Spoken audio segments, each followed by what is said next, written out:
ആദ്യം ശ്രീ എം ലിജു, നിങ്ങൾക്ക് ഈ കാര്യത്തിലൊക്കെ നിയമപരമായ അവസരങ്ങൾ കിട്ടി, ചിലത് ഉപയോഗിച്ചില്ല, ചിലത് വൈകിപ്പോയി, അതിൻ്റെ ഭാഗമായി തിരിച്ചടി. അങ്ങനെയാണ് ഈ നടപടികളെയെല്ലാം കേന്ദ്ര സർക്കാരും BJPയും ന്യായീകരിക്കുന്നത്. അതിനുള്ള മറുപടി എന്താണ്?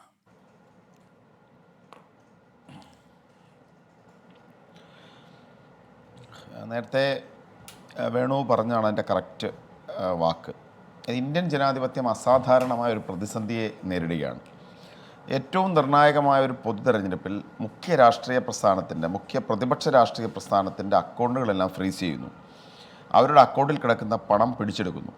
തെരഞ്ഞെടുപ്പിന് തൊട്ടു മുമ്പ്, ദിവസങ്ങൾക്ക് മുമ്പ് പ്രതിപക്ഷ രാഷ്ട്രീയ സഖ്യത്തിലെ കക്ഷികൾക്കെല്ലാം തന്നെ ഇൻകം ടാക്സ് ഡിപ്പാർട്ട്മെൻറ്റ് നോട്ടീസ് അയക്കുന്നു. എന്ന് പറഞ്ഞാൽ സാമ്പത്തികമായ ഒരു അടിയന്തരാവസ്ഥ, സാമ്പത്തിക ഭീകരത സൃഷ്ടിക്കുക എന്നുള്ളതാണ് നമ്മളിപ്പോൾ കണ്ടുകൊണ്ടിരിക്കുന്നത്. അത് ഒരിക്കലും ന്യായീകരിക്കാൻ കഴിയാത്ത ഗ്രൗണ്ടുകളിൽ ഇപ്പോൾ ഇവിടെ കോൺഗ്രസിന് നേരെ ഉയർത്തപ്പെടുന്ന ആരോപണം, അതായത് കോൺഗ്രസിലെ സീതാറാം കേസരിയുടെ കാലഘട്ടം മുതലുള്ള ഇൻകം ടാക്സ് അസസ്മെൻറ്റുകളിൽ കുറ്റം ആരോപിച്ചുകൊണ്ടാണ് 1823 കോടി രൂപയുടെ നോട്ടീസ് കോൺഗ്രസ് നൽകിയിരിക്കുന്നത്. 135 കോടി രൂപ പിടിച്ചെടുക്കുകയും ചെയ്തു.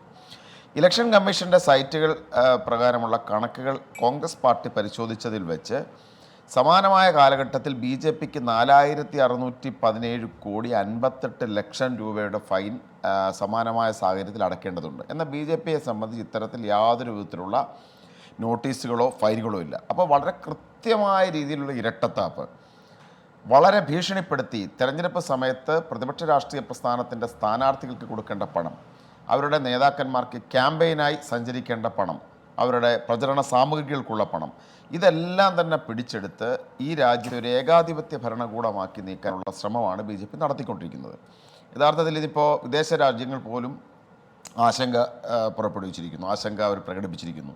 ജർമ്മനിയും US-ഉം എന്താ പറയുക, ഐക്യരാഷ്ട്രസഭയിൽ നിന്ന് പോലും ആശങ്ക പ്രകടിപ്പിച്ച വിവരം ഇപ്പോൾ വേണു പറഞ്ഞു. യഥാർത്ഥത്തിൽ നമ്മുടെ ജനാധിപത്യം ലോകത്തിന് മുമ്പിൽ തന്നെ ആശങ്കപ്പെടുകയാണ്. ഒരു മതരാഷ്ട്രം സ്ഥാപിക്കാൻ വേണ്ടി നിലവിലുള്ള രാജ്യത്തിൻ്റെ ഭരണഘടന